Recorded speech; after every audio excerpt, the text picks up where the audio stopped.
People have been asking the whole past quarter, what's the practical application here?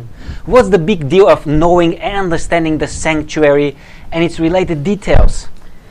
To be honest, I'm a bit concerned about how these lessons are looked at many of our Sabbath school groups.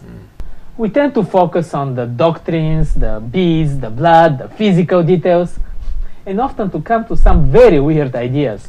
If these lessons didn't boost our spiritual life, then they failed. We failed. Aha!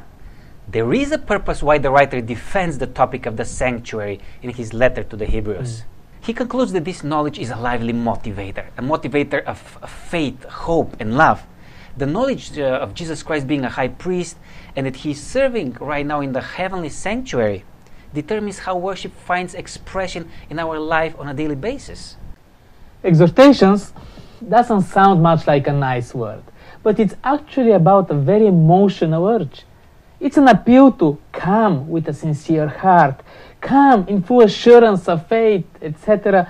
Be confident. It's not about how we dress. It's not about how we present ourselves before God. It's not about the outlook, but it's about the sincere heart. It's about the assurance of our faith, the purity of our bodies, the clear conscience that describe the worship to God today. It's not about just mental understanding. We live in the here and now of the most holy place and Jesus Christ interceding for us in the heavenly sanctuary, not looking in the future or in the past. This assurance and confidence that the lesson is talking about are built through daily experiences.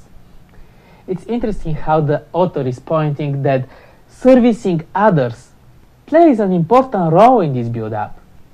And then he adds another urge, to hold fast, to have hope. And hope is always in process. Constantly we revise where we are in our hope, in our Christian experience of hope. We are keeping the hope of Christ's return for so many years now. It can get discouraging.